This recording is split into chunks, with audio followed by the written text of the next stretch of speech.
Here will I dwell. So he entered the park, and sat at the foot of a tree, and spent the night in the joy of meditation. Next day in the forenoon, having seen to his bodily needs, and adjusted his matted hair, his skin and robes of bark, he took up his alms bowl.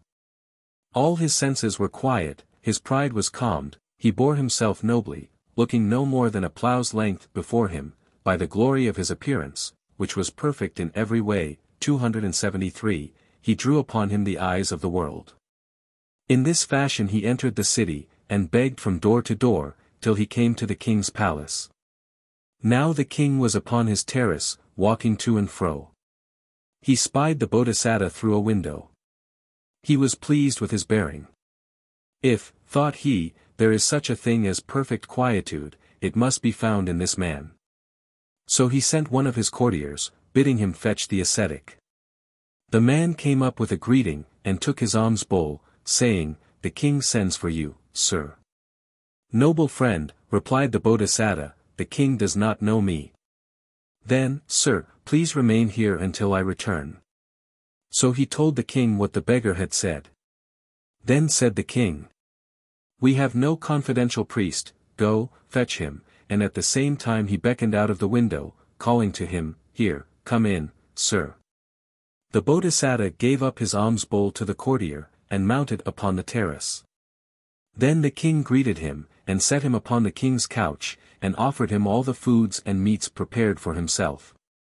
When he had eaten, he put a few questions to him, and the answers which were given pleased him ever more and more, so that with a word of respect, he asked, "Good sir, where do you live? Whence did you come hither?" "I dwell in Himalaya, mighty king, and from Himalaya have I come." The king asked, "Why?" "In the rainy season, O king, we must seek a fixed abode." Then, the king said, "Abide here in my royal park, you shall not lack for the 4 things needful, I shall acquire the merit which leads to heaven." The promise was given. And having broken his fast he went with the Bodhisattva into the grounds, and caused a hut of leaves to be built there. A covered walk he had made, and prepared all the places for his living by night and by day. All the furniture and requisites for an anchorite's life he had brought, and bidding him be comfortable he gave him in charge to the park keeper. For 12 years after this, 274, the Bodhisattva had his dwelling in that place. Once it so happened that a frontier district rose in rebellion. The king desired to go himself to quell it. Calling his queen, he said, "Lady, either you or I must stay behind." "Why do you say that, my lord?" she asked. "For the sake of the good ascetic." "I will not neglect him," said she. "Mine be it to attend upon the Holy Father, do you go away without anxiety." So the king departed, and then the queen waited attentively upon the Bodhisattva. Now the king was gone, at the fixed season the Bodhisattva came. When it pleased him, he would come to the palace, and take his meal there. One day, he tarried a long time. The queen had made ready all his food.